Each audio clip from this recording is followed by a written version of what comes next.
우리 이렇게 치과 질환에 대해서 꾸준한 관리를 하는 것이 굉장히 중요한 이유는 치과 질환은 대체로 그 퇴행성 경과를 보이기 때문입니다. 퇴행성이라는 의미는 좋아지기보다는 안 좋아지는 쪽으로 계속 변화가 발생한다는 의미입니다. 예를 들면 치아를 계속 사용하다 보면 닳죠. 치아 마모 또는 치주 질환, 잇몸 질환, 그리고 이제 잇몸뼈가 한번 높게 되면 그 높이가 다시 원래대로 회복되기 굉장히 어렵습니다. 재생되기 어려운 치아 및 치조골. 그래서 한번 이렇게 문제가 생기고 나면 다시 원상복귀 시키기보다는 이제 원래의 기능을 회복시켜주고 다시 수복시켜주는데 초점을 맞춰주게 됩니다. 자, 먼저 치아 마모에 대해서 한번 보도록 하겠습니다. 일정 수준의 치아 마모는 사실 자연스러운 노화 현상이다 이렇게 볼 수도 있지만 좀 우리가 예상하는 양보다 좀 빠른 속도로 마모가 이루어지는 경우도 많이 있습니다. 보시면 제가 보여드리는 환자분은 이제 20대 환자분이신데 엑스레이 보시면 어금니들이 좀 앞으로 쓰러져 있죠. 쓰러져 있으면서 동그라미 쳐져 있는 치아를 보시면 많이 돌아가 있습니다.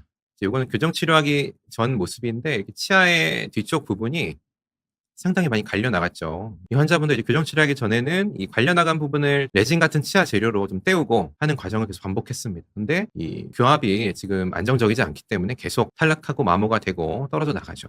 보시면 이 치아의 앞쪽 부분과 뒤쪽 부분 모양이 다르죠. 앞쪽 부분이 이렇게 동그란데 뒤쪽 부분은 약간 마모가 돼서 이렇게 평평하죠. 이걸 보면 교합이 좋지 않고 배열이 좋지 않으면 이렇게 비정상적인 마모가 발생하게 됩니다. 그 다음 이제 보여드리는 환자분은 더 어립니다. 10대죠. 10대인데 벌써 이 앞니 두 개의 모양이 다르죠. 두 번째 앞니 모양도 다릅니다. 치아의 마모가 비정상적으로 빠르게 발생하는 과정에서 이렇게 모양이 달라진 겁니다. 우리 치아를 언제까지 써야 하냐면 보통 10대 어린이다. 그럼 한 90년 더 써야 돼요. 더 써야 되는데 벌써 치아가 난 지 대략 5년도 안 됐을 텐데 이렇게 마모가 이루어진 거면 상당히 안타깝죠. 그래서 우리 교정 치료를 통해서 이렇게 비정상적인 교합을 회복을 시켜주면 비정상적인 치아 마모를 예방을 할 수 있다. 이렇게 이해하시면 됩니다. 자, 그 다음에 치은 퇴축, 잇몸이 내려간 겁니다. 우리 성인 또는 중장년에서의 치은 퇴축은 생각보다 흔하고 다만 우리 어린이 치은 퇴축은 흔하지 않습니다. 여기 보시면 9세 어린이고 아래 앞니 잇몸이 많이 내려갔죠. 안타깝습니다. 예. 물론 이제 어린이 같은 경우는 저희 교정 치료를 통해서 일부 높이를 회복시켜줄 수는 있지만 또 어린이라고 하더라도 완전히 회복이 되지 않는 경우도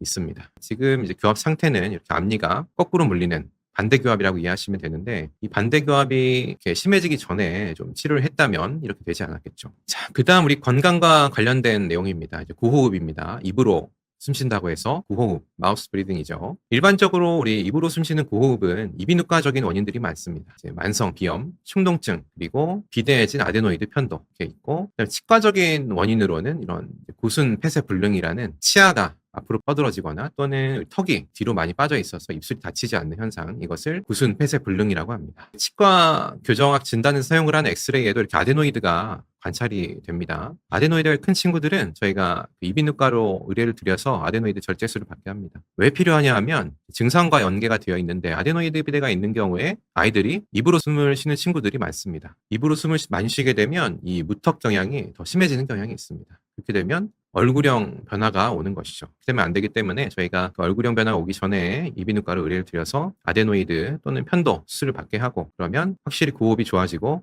입으로 숨을 쉬는 증상이 좋아지면 이 얼굴형 변화를 예방할 수가 있습니다. 이 고호흡이 치과적으로 안 좋은 이유는 이 타액의 기능을 억제하기 때문입니다. 입으로 숨을 쉬면 입이 많이 마르죠. 침이 마르는 겁니다.